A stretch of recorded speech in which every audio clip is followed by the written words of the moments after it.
Hello there, everybody. Welcome back to the channel. Always glad to be here with you doing my usual Friday end of week check in. I'm taping this. I always tape early in the mornings, and so by the time the video goes live, who knows what all has happened. But we do know that today is the day that in Alaska, Orange, we'll call him Orange, Orange is meeting with Putin.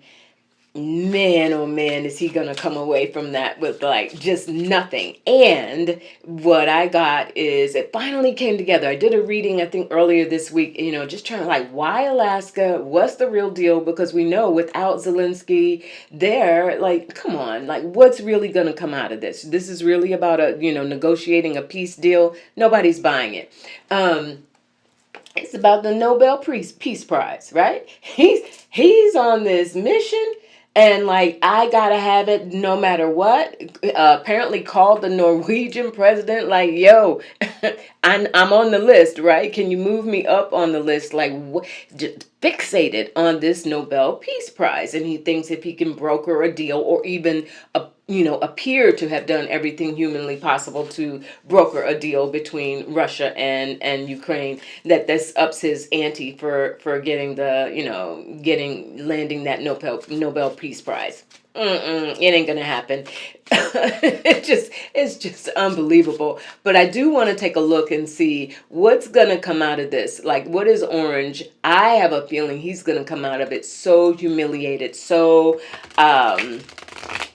Putin's just playing with him once again, right? Just playing with him. Shockingly, if you have not heard yet, I had to double check, triple check.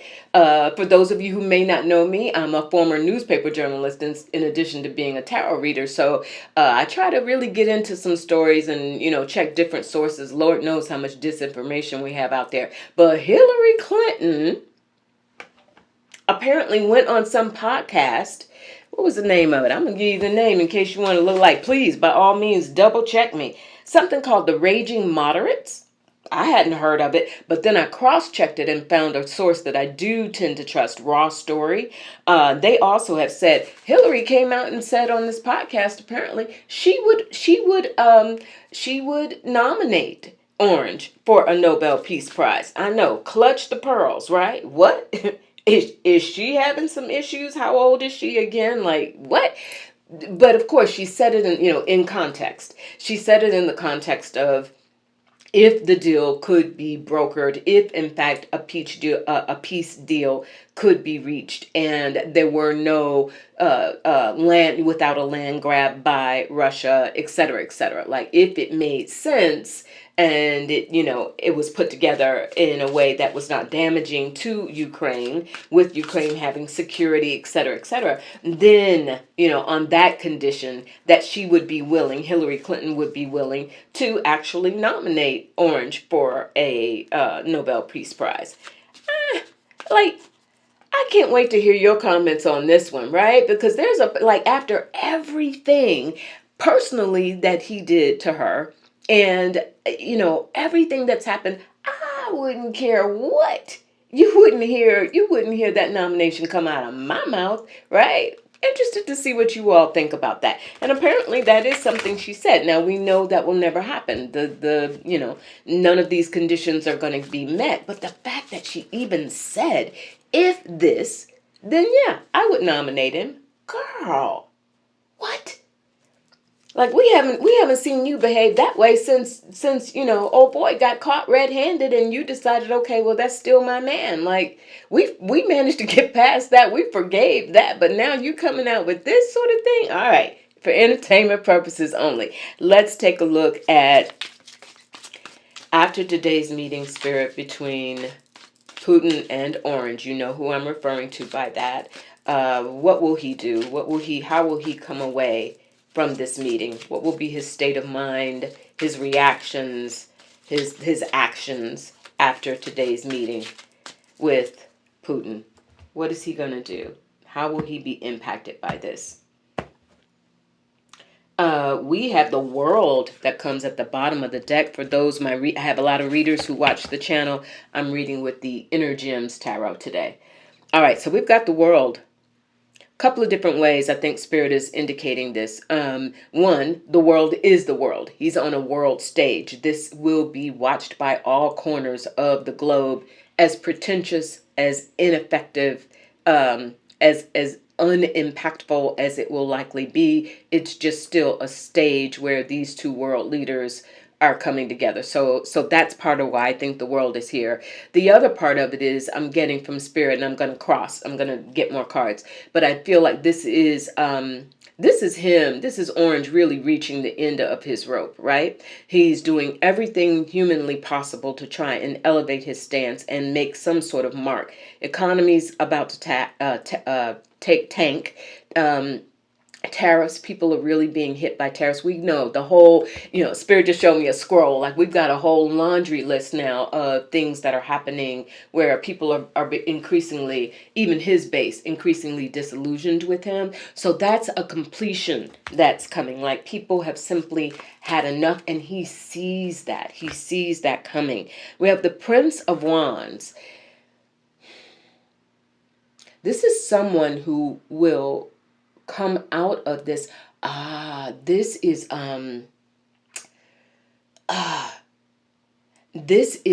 people in his ear. I'm feeling Miller a little bit, but others who are going to come out of this or get in 45's ear and try to come out of this and spin it that it was a win. That, look what he did. Look how he handled himself. Nobody's buying it. And he's already got that lined up. And there's some opportunists in the Ten of Cups. Exactly. This outpouring of support for his efforts, Orange's efforts to at least try to continue this dialogue. So he's gonna come out of this meeting harping on that. Look what I did. At least I got a meeting. At least I got Putin to come to the table when nobody else could. I'm the only one who could have done this. But that world, you all, Spirit, is this the beginning? Well, we've been saying the beginning and the end for a while now, but at least in terms of his efforts to get the Nobel Peace Prize and launch a case for having it. Yeah, Ace of Wands. Exactly. If you read with me, when I get my aces, that's a yes for me. My spirit guide's confirming that I'm on the right track. So this is the beginning of the end of his quest for the Nobel Peace Prize. This was truly, that was the whole point, or not the whole point, but that was a big impetus behind him pushing for this meeting with Putin, trying to elevate his stance and justify his case for trying to get the Nobel Peace Prize. This is the beginning of the end for it, because nothing comes out of it. And there we have it, the Eight of Cups. The European Union, and we're going to talk about that in a moment, and J.D. Vance, they're walking away from him. Look, dude, you just wasted everybody's time. You just wasted dollars. Can you imagine how much this is even costing? Right? You've got the International Crimes Court saying technically, oh boy, Putin should be arrested for on U.S. soil. Like, dude, why didn't you even do your job? Right? Eight of Cups. This is not, and this is also his base, increasingly saying none of this is what we need you to do for us right now, as we continue to go to the grocery store and have to put stuff back out of the cart because we can't afford it. We have the Seven of Pentacles. Exactly. So this assessment and this slow erosion of his dreams, because he doesn't have very many dreams left, right? The $200 million ballroom, that how long is, if that even comes to pass, how long would he have to enjoy that? All right. Yeah. He's going to come out of this, faking the funk, right? I did this, beating his chest, the most that'll come out of it is supposedly a second meeting. Like, you're not going to get anything done without the major players at the table. How are you going to negotiate a deal that Zelensky is not a part of? Come on. That was never going to happen. That's one reason why no talks have taken place until now, right? We know that. All right, and we have the Hierophant. This is also putting... and then this is really sad. This is damaging, going back to that Eight of Cups and people walking away. This is further eroding and damaging the the power of the U.S. On the global stage, on the world stage, and his inability to have any to move the needle at all with Putin is going to highlight that more than ever. And so not only will it diminish his dreams of getting this Nobel Peace Prize that he's fixated on, but it even further diminishes the standing of the U.S. Because here you did all of this to so-called, this is the U.S. of A getting Putin, Russia to the table and doing nothing in a completely ineffective, like not going to look good at all. That said, now I want to go. We've heard, and there have been some great readers and psychics here on the platform who have talked about, sort of this slow coup, for entertainment purposes only, by J.D. Vance. Because we know he is vacationing with his family in Europe. And the idea, what we're hearing more and more, is that European leaders are turning to JD as at least someone who can form a decent sentence and sort of have a dialogue that perhaps can be more productive. I'm getting that, number one, that JD's plans to take this trip at this time in Europe was very deliberate. But also, is this a part of his effort? And I'm hearing the efforts of others behind the scenes. I don't know who. I don't know if this is Vaught.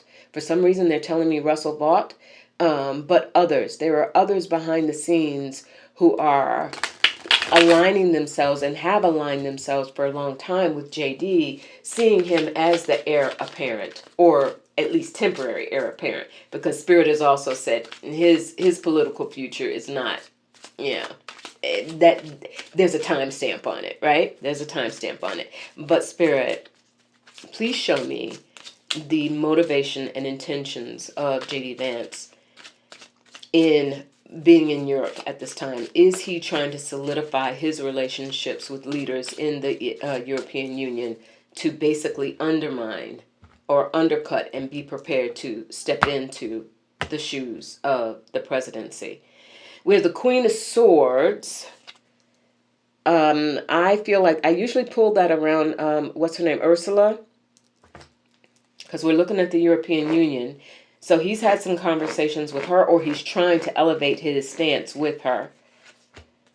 We have the Ace of Cups. Spirit is confirming the sentiment, and because it's coming in cups. So he's playing a long game here, you all. He's being really sly about it. He's got to be very, very careful that he doesn't turn off the base, who really, they don't care about him. And that's one reason why Spirit has said his career will only go so far, because he will never be able to win over the hearts and minds of that base, especially the evangelical base, which is what he would really be relying upon.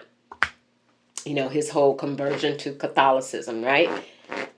And we won't even get into whatever cliff Pete Hegseth has jumped off of recently with this Reformed church. We'll do another reading on that later. But many of you have seen this whole, women have to be subservient to men. Women shouldn't even have the right to vote, reposting things around those lines. Dude.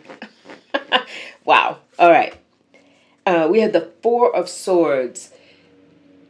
There's he is, but being very, Four Swords is an energy of slow roll it, think it through. So yes, he's trying to JD Vance is over in Europe trying to clearly up his stance. I'm the more reasonable person that you can talk with. I'm the more conscious and cognizant person who can help, maintain our be an ally and make sure the U.S. continues to be an ally of the European Union in some form or fashion. I'm that guy that you can talk to, but they're not buying what he's selling. There's the Eight of Cups that's come back, and you saw me shuffle the deck. They're not buying what JD is selling. They're playing the game as well. You're here. We have to do that. He went fishing with, who was it? Lammy. JD went fishing with Lammy, like, yeah, we'll chill out and host you and do whatever. Meanwhile, the people have been protesting. He got turned away from some pub that Kamala Harris had gone to a few weeks ago. Apparently, she was visiting, and they hosted her and had a really great time. And then JD and family went to this same pub, and apparently the workers walked out. They were like, well, then he better get ready to get in the kitchen and fix whatever he wants for himself, because we're not serving him, right? 8 of Cups, you all. But to the point, Spirit is confirming with that, what did we get, that Ace of Cups? This is a part of his plan. And the energy that Spirit has been showing us around, at the end of the day, there's no honor, among these folks. That JD is watching the demise of Orange and saying, bottom line, I'm next up. I'm next at bat. So I want to position myself as much as possible without causing too much of an uproar and appearing to be, doing it, staging an outright coup. I'm gonna make my moves this way. I'm gonna be really, sly and slick about it. But nobody's buying what he's selling, y'all. They're not buying what he's selling, and it's not solidifying anything. All right. Finally, I want to look at this face off and clash between Muriel Bowser, mayor of DC, and Pam Bondi. We know Bondi hauled off and said, not only, so Orange calls in the guard. Bondi says initially last week she was supposedly sitting down and having meetings with Bowser. Bowser came out and made some people were a little upset about that. Some pretty temperate responses to that, like, yeah, we don't like it. We don't like the idea that this might happen, but we will cooperate, la la la. Now we have the Attorney General of DC coming out and saying, this idea of making the DEA, the head of the DEA, now the de facto chief law enforcement officer, displacing the police chief in DC, is completely unlawful. That is a totally unlawful call being made by Bondi, and said to Bowser, you do not, as the mayor of the district, you do not have to allow that. You do not have to sit back.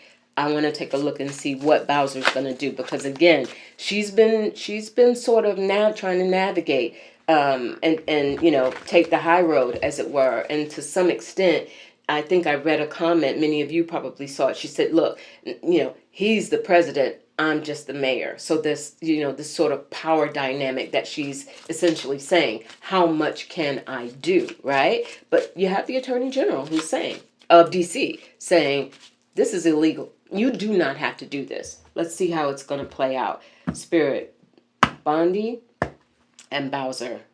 We have the 10 of Cups. This is the will of the people. We've seen tremendous outspokenness around, protests, etc. in DC. The video recently of the people redirecting traffic because they knew that in the street up ahead that agents were stopping people and harassing people, and so they got out in the streets and said, don't even go down that way, go another way. That's the 10 of Cups energy that we're seeing. The Hierophant, once again, who's really in charge? Where's this leadership coming from? Spirit, is Bowser going to be more resistant? Are we going to see her actually be more resistant on behalf of the people of her district? We have the 9 of Pentacles. She's really concerned about the feds pulling money. We've heard already that something like $1 billion has already been pulled from funding from the District of Columbia. Setting the stage for this takeover. This was in place a long time, right? We know that. This was in place for a very long time. So she's concerned about the money. We have her here as the Queen of Cups. That's Bowser. She's almost a little too nice for entertainment purposes only. Yeah, she's almost a little like, this is just not her deal. She's not a real firebrand. I don't know much about her. Perhaps many of you who are in DC might have something, comments around that. I'm just not picking up her energy as a real fighter. And the Queen of Pentacles, on the other hand, is Bondi saying, that's why we got that 9 of Pentacles. We got you one way or another because you need our money. You need the government, Hierophant. You need the government's money to do what you do. And we've already taken so much. Don't make us have to take more. That's what they're doing. And she really does not know how to. It's just so Princess of Pentacles. She really just wants to slow it down and tamp it down. I don't want to. I don't. I don't want to say she's not going to be effective or not resist. But the Hermit, she's going to slow roll it and slow walk it. She will. The Hermit is a persistent energy. The Hermit is a very analytical energy. She's going to continue to rely on the opinions and the framework that the Attorney General of DC and others who are going to come forth and say, here's where this is wrong. She's going to be there. We will see a lot from her being interviewed in the media, etc., for people who want to see her resist this. But by and large, this is not Muriel Bowser's nature, you all. And so the idea that now that the Attorney General said you don't have to go along with this, that would be enough to really light her up and say, all right, let me roll up my sleeves and do a Gavin Newsom on you. I don't think that's what we're going to see anytime soon. And by the way, I don't even have to read on it. We know Gavin's coming in 2028. If Gavin pulls this off, and I think he will, we read on this before, with California getting those seats. We know that the Texas Dems have, they're preparing to go back. How long were they going to stay? But they've also said they see this move by the state of California as partly being inspired by what they did. And there's a lot of truth to that. So they're seeing that as a win. California's redistricting as a win by them, by the Texas Dems, even though clearly those seats are going to, they're going to Abbott's going to call another special session. That's going to happen. But the Texas Dems who made this sacrifice are saying, we got this ball rolling. Our efforts are one reason why Gavin Newsom is now doing what he's doing in the state of California, and the voters in the state of California are going to do what they're going to do. Where are the other blue states? That's another video for another time. I'm going to keep this one short and sweet, you all. I hope that was helpful. I love your input. I love the respect that you show one another. This is a time for us to build community and to be respectful of one another, use our voices, share information. This is not going to stop anytime soon. We know that. We are in for a very interesting September. Of course, with everything else going on with the DC takeover, etc., Texas Dems, redistricting, that's kind of, we haven't been hearing as much about the Epstein files in the last week or so. But man, oh man, is that about to hit the front burner again and turned up on high on the stove when Congress comes back. And you got, Massey and Rokana coming back. We're going to get some Epstein folks coming out, victims speaking, those who are willing to put their names out there, even though in the files their names were withheld, their identities were hidden. With that thing is not going away. So very, very interesting times ahead of us. And that is another reason why we got to stay strong and keep it together. You know what's coming if you watch my channel. Heads held high, right? Chin up and your shoulders back. Know who you are in this moment and the moments to come, today, tomorrow, and the day after that. Know who you are, know what you stand for, and know that you are not alone, all right? Remember to breathe deep. Keep your nervous system together. Get your sleep, drink your water, do your meditation, use your tools, whatever you got to do, right? And I'll talk to you again real soon, probably Sunday. I'll check back in with you. Take good care. Bye.